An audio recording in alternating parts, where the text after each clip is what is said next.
Good afternoon and welcome to September's podcast. It's now available on YouTube from this afternoon, and also we'll do them on iTunes as well. So you can also subscribe to my YouTube channel, which does have not only all of the podcasts on there so far, but also lots of videos from myself and Zoe and a few other bits and pieces as well. Right, on to the questions then. So I've had a number of questions, and then I'll get on to the to this week's or this month's special topic. Okay, so the first question is, what is the difference between melody and rhythm, and which should I dance to? So for those that don't understand that part of it, I'll explain it hopefully. So the first part is the basic rhythm of a dance is when we call out 5, 6, 7, 8. So you have your steady rhythm that goes on, okay? On top of that, this is where musicality comes into it. On top of that, you've got loads and loads and loads of different melodies that can take place, okay? Whether it be the guitar that's in the background, the piano, the vocals is one of the main melodies to dance to as well, okay? There's loads of other different bits and pieces, whatever instruments are being used. And the question is, which should I dance to? All of them, if you possibly can, and at different times. So sometimes as I'm dancing along in a particular track, I'll dance to the main beat of the song. Sometimes the main beat of the song for me will speed up ever so slightly. The BPM will stay the same, but the feel of the song will speed up. And sometimes it will slow down, so therefore you can slow down. Other times I'll hit different parts of the actual rhythm that's going on, or the different parts of the melody that are going on, be it the vocals or certain instruments or drums or whatever it may be. And then on top of that, you have breaks, of course, where the music stops, and generally you stop that traffic light system, which we did a few months ago. Okay, so that's a very good question to start with. Please do feel free, by the way, if you do have any questions. I can see all the stuff coming up. Everybody joining. Hello, everybody, including Mr. Eddie. Hello, Mr. Eddie. Yeah, do feel free to post some questions. I should try and answer them as best I can. Second question, do I have to jettison my old skill rotation moves for these newfangled slot moves? Right, well, slotted dancing has been around since forever, really, if I'm honest with you. So yeah, it's not a new thing, slotted dancing. In Ciroc, we have always taught slotted dancing. Most people don't necessarily realize this, but in a class, you always will learn slotted dancing. You start off on one side, you end up on the other side. That is slotted dancing. Generally, when it goes circular dancing, I'll explain that in a moment. But the question is, do I have to jettison my old skill rotational moves? There's nothing wrong in doing rotational moves. All I would say, hello, Jamie. All I would say is that if you are looking to do more complex moves, then if the ladies have got the process of going up and down in a straight line, then they will be able to do the more complex moves much easier. So for instance, last night we did a free spin into a back sweep at Bath for our advanced move first Thursday of the month, quick plug, and that would not have been possible in a rotational style of dance, okay, because the ladies are used to going forwards and back in a straight line. That then worked, okay. The main time actually when people most people think they are dancing slotted, and then I point out to them this small tiny thing and they go, oh yes, I do that. So I will do a quick dance demo to start. So after I get straight away, okay, so let's imagine the scenario of doing a high first. Okay, so you step back, here is our slot here. We come in, we twist our partner out, we come forwards, turn our partner around and face. And I'm facing directly into my partner at this point. Therefore, my partner will stay on the spot and therefore will stay on our center lane, as we often talk about it.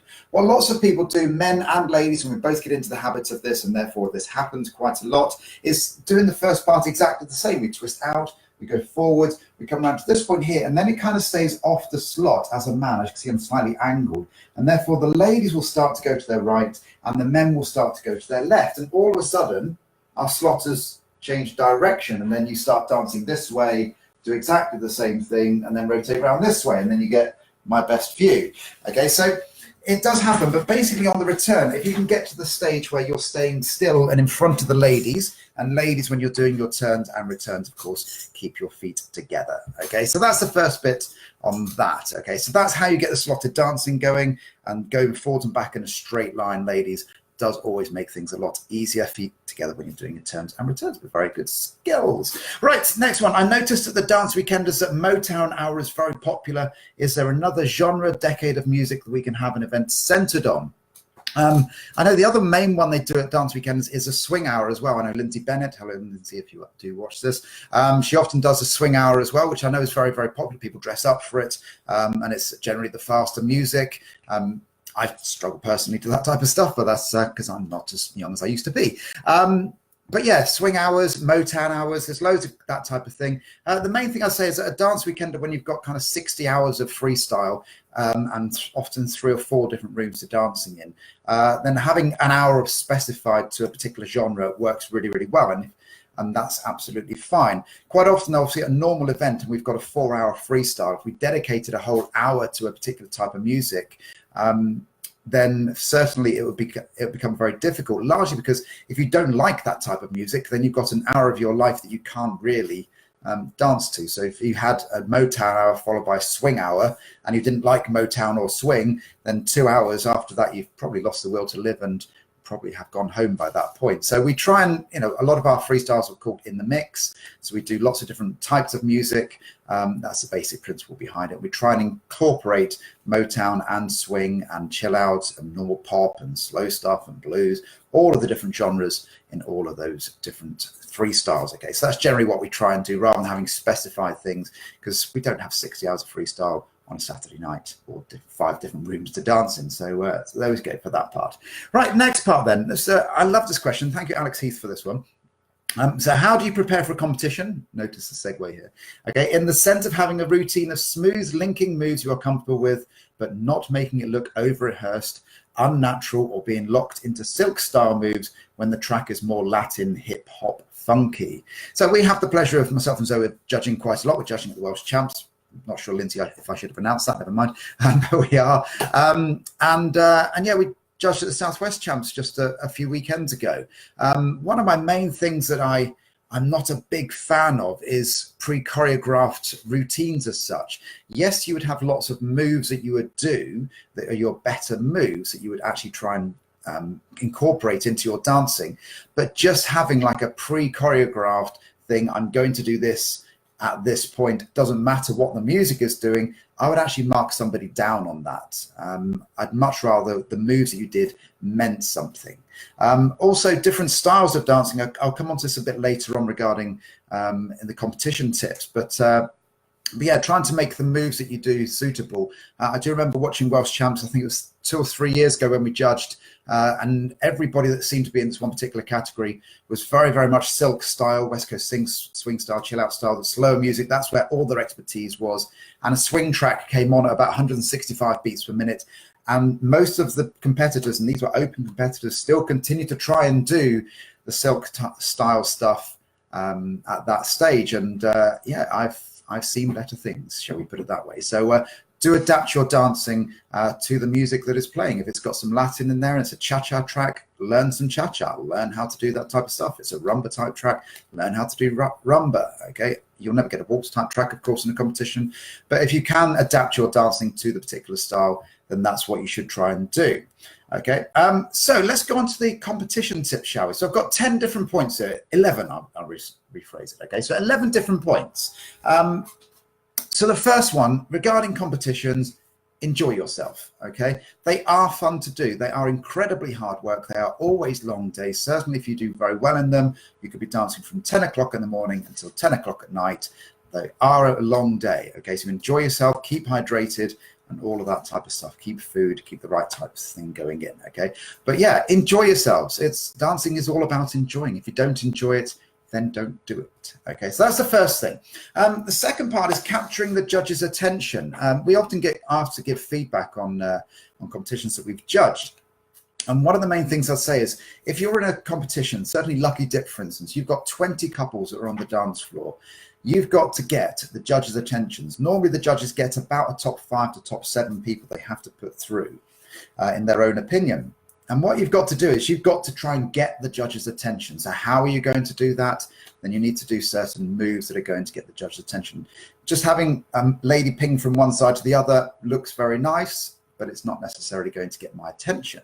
So you've got to try and do drops. You've got to try and do something musically. You've got to try and interpret whatever's going on to get the judge's attention. But the next bit is the really good part about it. And that is, once you've got the judge's attention, then do something. Okay, so again, I'll do a little dance demo for you. So let's say, for instance, I'm going to do a lean and I go, yes, do a lean. Hi, I'm looking amazing. And then you stand up and then you do a slingshot and then back, and then you do an octopus la-di-da. At that point there, you've caught my attention. I've looked at you, and then I see you doing an octopus, and I go, and I look at somebody else. Okay, that's not to say you have to do pre-choreographed moves, but always try and follow up one good move with at least one other good move. Okay, so that's tip number 2 for you. Okay, so follow it up with that.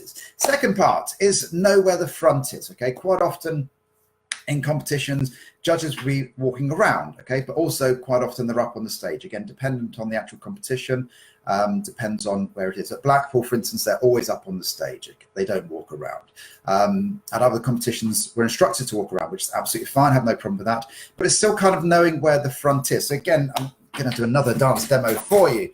Okay, so again, I'm going to use the example of doing a drop. So I'm going to do a drop. My partner is in front of me here, and I do the lean, and out to the side I go, and I'm showing my partner off to the world. Okay, and the front is there. I'm looking at the judges. Hi, everybody. Look at how amazing my partner is. I'm then going to reverse that round. Okay, I have to apologize for the view you're just about to get, but the view is that. And you can't see your partner, and all of a sudden they're getting a view of your rear end. Okay, so that's not a great view to do. Okay, no matter how good your rear end may be. Okay, so try and make sure you know where the front is. Okay, whether that's to the side or wherever it may be, but try not to project yourselves away from the judges. Okay, next part. Okay, start and finish the dance. So as you're starting the dance, make sure you have something good to do to start with. Don't just kind of stand there for about 5 minutes rocking from side to side, because again, you're trying to gain the judge's attention. To finish the dance, don't just stand there and go, "Oh, that was great," or like that, and you're therefore kind of feeling a bit tired in between. We actually got commented on that on our last competition we did, so we can all learn still.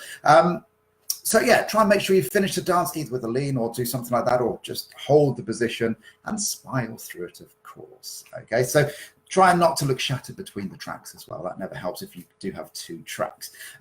This one's always a little key one for me, actually, and that is quite often, certainly the Welsh Champs, for instance, coming up at the end of the month. Little plug for you there, Lindsay. If you've got people that are there supporting you, dance near them. There's nothing better when you're on the dance floor than if you do something good and all your supporters go, "Yay, look amazing they are." So if you've got supporters over here and you're dancing a mile away, A, they can't see you, and B, they won't cheer for you. So always try and dance near where your supporters are. So just to do that. Oh, good. My father's joined. Hello, father. Next part. Again, I mentioned this earlier, do prepared moves or not prepared moves. So my best philosophy on that really is that what myself and Zoe have is we have a list of all of our moves that we would do in competitions. And they're not necessarily moves we would do on a normal night because of space or appropriateness of the actual time. Okay, but we'd have a list of all of our moves, but we then also have a list of all of our moves dependent on the music. So for instance, at the last Rock Champs, there was a Northern Soul category or a Latin category or a chill out category or whatever it may be. We'd have separate lists of those moves that we would try and get into those particular tracks as we were dancing. It's not to say they're prepared or choreographed, but I know 5 minutes before the actual music comes on, right, this is a Latin track, so therefore, and if it's a tango one that comes up, I'm going to try and do some tango type stuff. Okay, if it's a cha-cha one, I'll try and stick some cha-cha in there. If it's a Northern Soul one, I'll do some weird and wonderful stuff. Love Northern Soul. So yeah, try and have your list of moves, get them sorted out, get them appropriate to the music. It does take some preparation for that. Okay, a couple more bits for you. Clothing, if you are a couple on the dance floor, look like a couple. Try and actually have some clothing that has some matching. It doesn't mean to say you have to have ideally matching shirts or outfits or anything like that, but if one of you's in green and one of you's in blue, as a judge, I wouldn't look at you necessarily and go, "Oh, that's that couple there." So try and have some theme of some sort going between you as a couple. Be flamboyant. That's one of the things that people think they're doing. Wow, I'm doing amazing stuff, and actually they're going, "Ooh, I'm doing this." Okay, so try and actually be as flamboyant as you possibly can whilst you are dancing. I promise you, if you think you're looking amazing, you could look even more amazing. Okay, and the last one, and this is the one for me, and that is have connection. Okay, so normally in social dancing, you would have connection with you and your partner. Okay, if you're really, really good, you would also have connection with the music, which again in competitions is one of the main things I'm looking for, is musicality from people. But the last one that you need to have connection with, and I kind of mentioned this earlier, is having connection with the judges. and with the crowd as well. Okay, that's not to say, again, dance demo time, you do a lean and you go, hi, look at me. It's not that necessarily, but it's trying to make sure if you see a judge coming around near you, do something good at that point. So try and make sure that you are having connection with the judges, and also connection with everybody else as well. Okay, so there's a number of connection tips. There are still spaces, I think, for men at the Welsh Champs. Do book on as early as you can. That's always helpful to all the organisers. But yeah, there's lots of different lots of different competition tips for you there, and I hope to see you at a competition very, very soon. Right, so as always, this is available on YouTube. It will be available later on this afternoon or this evening. It's also going to be available as a podcast, an audio podcast to listen to via iTunes, or you can click on the link that I put onto Facebook. And again, please do feel free to share this to anybody that you wish. Okay, if you want to look for yourself on YouTube, it's just simply type in Richard Beauvoisin. That's a surname.